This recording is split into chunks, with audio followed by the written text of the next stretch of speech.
C'est une communauté très enthousiaste qui reçoit le président du Conseil national de la transition.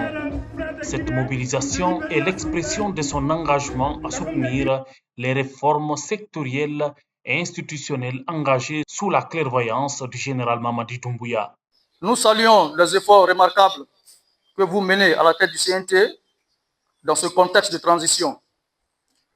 Nous constatons le progrès, le changement de ton, de méthode et d'ambition pour le bien commun. Ce sont des signaux encourageants qui renforcent notre espoir et notre volonté d'apporter, nous aussi, notre pierre à l'édifice. Votre présence parmi nous aujourd'hui est un symbole fort de l'attention que vous portez à l'ensemble des Guinéens, y compris ceux de la diaspora engagés pour le développement et la stabilité de notre chère patrie. Votre leadership éclairé à la tête de la CNT incarne l'espoir d'une Guinée juste et tournée vers l'avenir. Depuis l'avènement du CNRD au pouvoir, des initiatives visant à renforcer les liens entre le gouvernement guinéen et sa diaspora, avec un accent particulier sur l'implication des Guinéens établis à l'étranger dans les processus décisionnels, sont mis en place. C'est pourquoi Dr Dansa Kourba n'a pas manqué de souligner l'importance de maintenir ce pont avec la patrie et à contribuer au développement de la Guinée. Votre comportement, votre manière de vous conduire dans la société, la Guinée et les Guinéens seront jugés à travers vos comportements. Ce n'est pas l'ambassadeur, mais vous qui êtes dans les quartiers, vous qui êtes dans les marchés, vous qui êtes dans les champs, vous qui êtes dans le transport ou dans la construction, dans les mosquées et dans les églises, votre comportement quotidien, c'est ça qui permet d'honorer notre pays, c'est ça qui permet de respecter notre pays.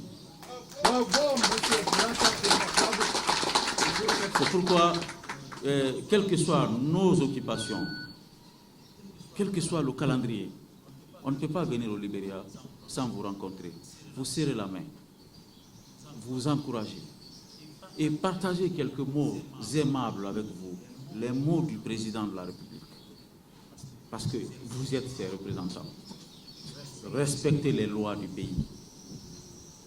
Celui qui vous accueille, même si vous êtes plus intelligent que lui, c'est lui qui vous accueille. Vous devez le respecter. Vous devez obéir les lois du pays d'accueil. C'est extrêmement important. Le deuxième conseil que je vais vous donner, les Guinéens, ici c'est comme ça on vous appelle.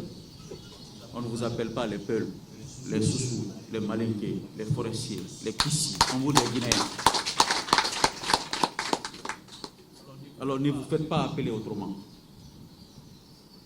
La manière dont l'autre vous conçoit, la manière dont l'autre vous considère, soyez meilleur que ça. Soyez unis.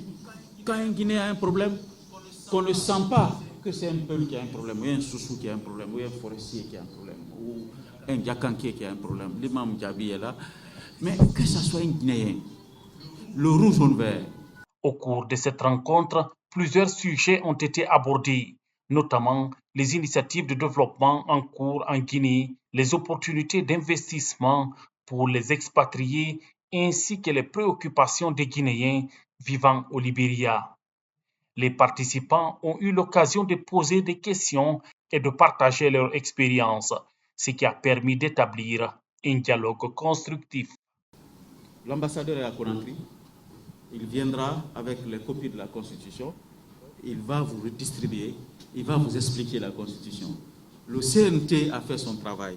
Le 26 juin, nous avons remis la copie de la Constitution au président de la République, après l'avoir écrit pendant presque 2 ans et demi. Nous sommes actuellement occupés, plus occupés qu'avant, parce que nous sommes en train de faire les lois organiques. Il y a 26 lois organiques. Quand vous faites une constitution, si vous ne faites pas les lois organiques, vous n'avez pas fait une constitution. Donc on a 26 à faire. La loi organique la plus difficile, c'est le code électoral. On vient de terminer le code électoral. Ça attend la validation du président. Et ce code électoral, c'est presque 376 articles. La Constitution n'a que 199. Le code électoral a 3 fois. Après ça, la charte des partis politiques. comment la vie politique sera organisée en Guinée. Après ça, le code des collectivités et toutes les institutions qui sont créées et revues doivent avoir une loi qui les correspond. Le président de la République, l'Assemblée nationale, le Sénat, la Commission nationale de développement, etc. Toutes ces institutions-là, pour qu'elles soient mises en place, il faut une loi organique qui les crée. Donc le gouvernement va travailler avec les missions diplomatiques pour venir toucher, en partenariat avec le Conseil des Guinéens, pour vulgariser le projet d'ici le référendum.